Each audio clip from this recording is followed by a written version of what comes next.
Hello, I am Mr. Specs, and today I will be going over how my older brother raised me like a soldier. Ever since I can remember, my older brother, Bruce, has always been interested in guns and the military and things like that.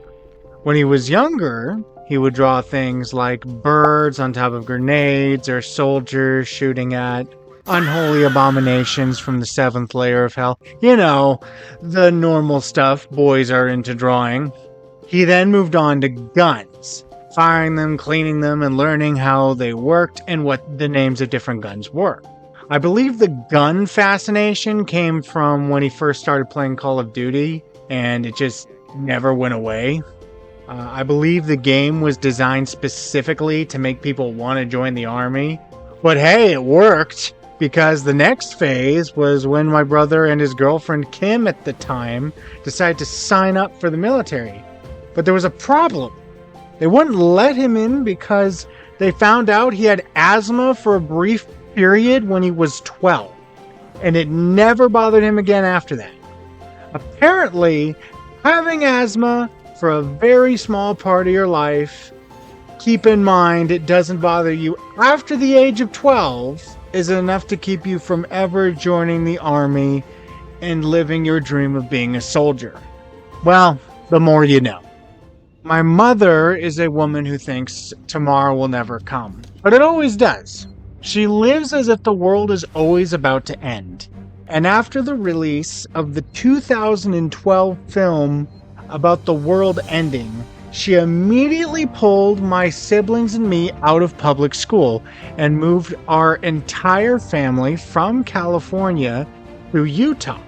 My older brother had arranged with our mom that he would be our homeschool teacher since she had to work in Hollywood like 12 hours away from us.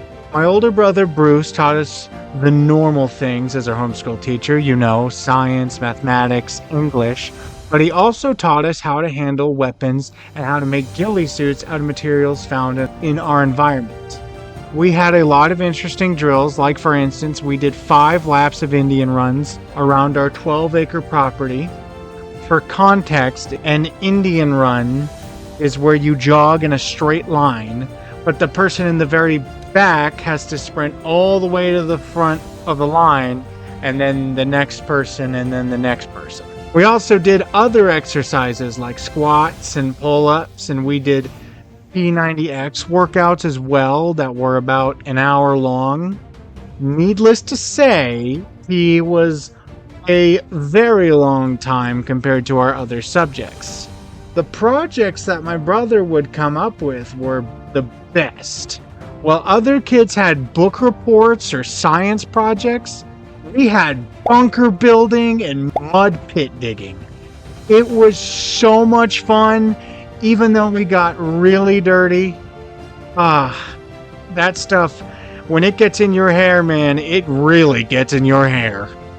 His girlfriend was our lunch lady, and she fed us high-protein diets, and during our lunches, we would watch survival documentaries like Doomsday Preppers, Gunsmiths, and Doomsday Castle. Winters were the most challenging, however, because when my brother first started to notice the rapid drop in temperature, turning Utah from a desert into a tundra, he had some ideas about PE. His first idea was to make the workouts harder by having us do all of the different trainings and very little clothing outside in the cold.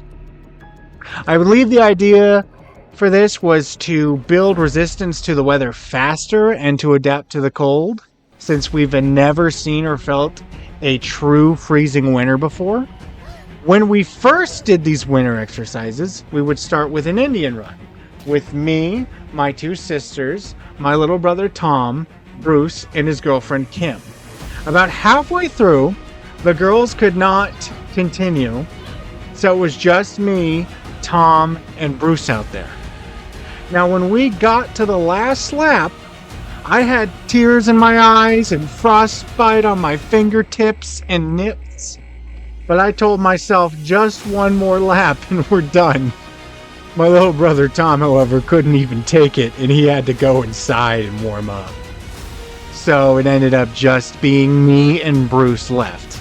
And when I finished that last lap with my older brother, I was dying, but I felt fulfilled and proud of myself that I stuck it out till the end. And so was my older brother Bruce. In the winter, the days were very short. Like the sun would set at 2 p.m.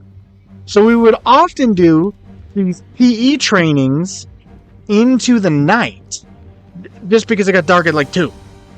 It was crazy how fast it got dark. The winter projects were really fun though. We built an igloo that almost came down on us several times while making it. And we also did truck sledding since our property was mostly flat. Like you go so fast, and instead of going down a little hill, we crashed and ate snow so many times.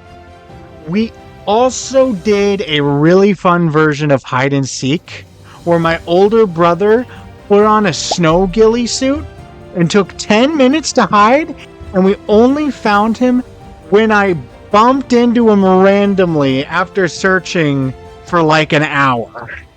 After about a year of homeschooling us, Bruce and Kim decided to go back to California because he missed our family and his friends. He also wanted to see if he could become a field medic, which led him down the path to becoming the doctor he is today. When he left, it was a bittersweet end to our boot camp. His teachings toughened me up and instilled discipline in myself that I carry to this day. And I felt like I could take on the world. But nothing could have prepared me for what was in store for me and my family next. Hey, thanks for watching till the end of the video. You guys, it means a lot to me. If you are interested in the story, consider dropping a like and a sub.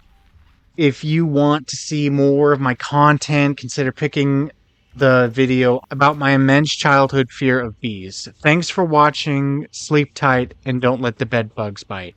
Later.